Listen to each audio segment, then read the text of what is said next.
Hello everyone, thanks for joining us again today for our chapter book story time. We're here at the Caribou Public Library and I am Miss Erin.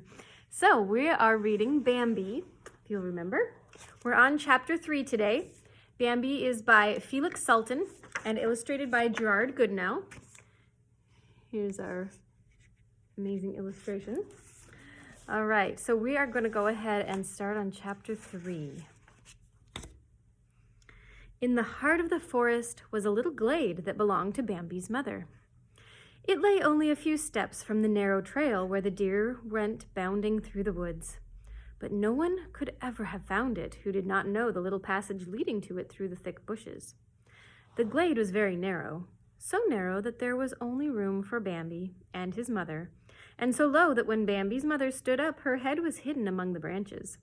Sprays of hazel, firs, and dogwood, woven about each other, intercepted the little bit of sunlight that came through the treetops, so that it never reached the ground. Bambi had come into the world in this glade, and it was his mother's and his.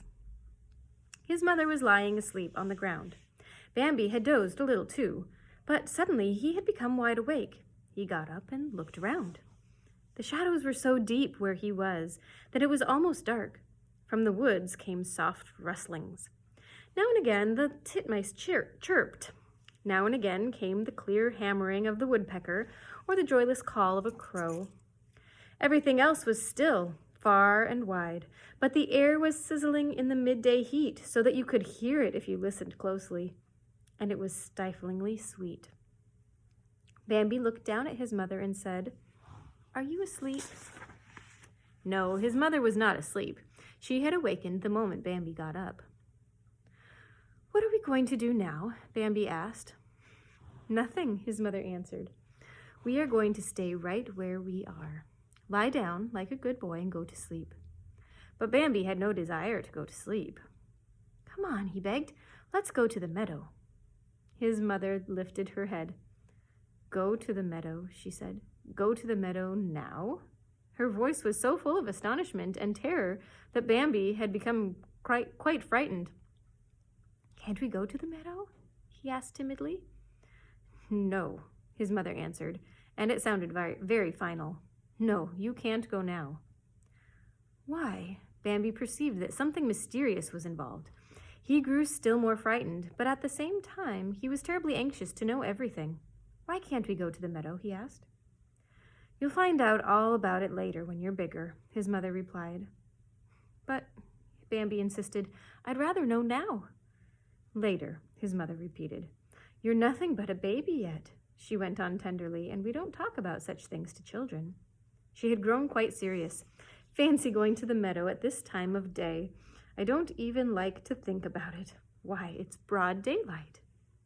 "But it was broad daylight when we went to the meadow before," Bambi objected. "That's different," his mother explained. "It was early in the morning." "Can we only go there early in the morning?" Bambi was very curious. His mother was patient. "Only in the early morning or late evening," she said, "or at night." "And never in the daytime? Never?" His mother hesitated. "Well," she said at last, "sometimes a few of us do go there in the daytime, but those are special occasions. I can't just explain it to you. You are too young yet. Some of us do go there, but we are exposed to the greatest danger." "What kind of danger?" asked Bambi, all attention. But his mother did not want to go on with the conversation. "We're in danger, and that's enough for you, my son. You can't understand such things yet." Bambi thought that he could understand everything, except why his mother did not want to tell him the truth. But he kept silent. "That's what life means for us," his mother went on. "Though we all love the daylight, especially when we're young, we have to lie quiet all day long. We can only roam around from evening until morning. Do you understand?" "Yes," said Bambi. "So, my son, we'll have to stay where we are. We're safe here. Lie down and go to sleep." But Bambi didn't want to lie down. "Why are we safe here?" he asked. "Because of all the bushes that shield us," his mother answered. "And the twigs snap on the shrubs, and the dry twigs crackle and give us warning. Last year's dead leaves lie on the ground and rustle to warn us, and the jays and magpies magpies keep watch, so we can tell from a distance if anyone is coming." "What are last year's leaves?" Bambi asked. "Come and sit beside me," said his mother, "and I will tell you." Bambi sat down contentedly, nestling close to his mother, and she told him how the trees are not always green, how the sunshine and the pleasant warmth disappear. Then it grows cold, the frost turns the leaves yellow, brown, and red, and they fall slowly so that the trees and bushes stretch their bare branches to the sky and look perfectly naked. But the dry leaves lie on the ground, and when a foot stirs them, they rustle. Then someone is coming. Oh, how kind last year's leaves are. They do their duty so well and are so alert and watchful. Even in midsummer, there are a lot of them hidden beneath the undergrowth, and they give warning in advance of every danger. Here's a picture of a tree with no leaves. Bambi pressed close against his mother. It was so cozy to sit there and listen while his mother talked. When she grew silent, he began to think. He thought it was very kind of the good old leaves to keep watch, though they are all dead and frozen and had suffered so much. He wondered just what that danger could be that his mother was always talking about. But too much thought tired him. Round about him it was still. Only the air sizzling in the heat was audible.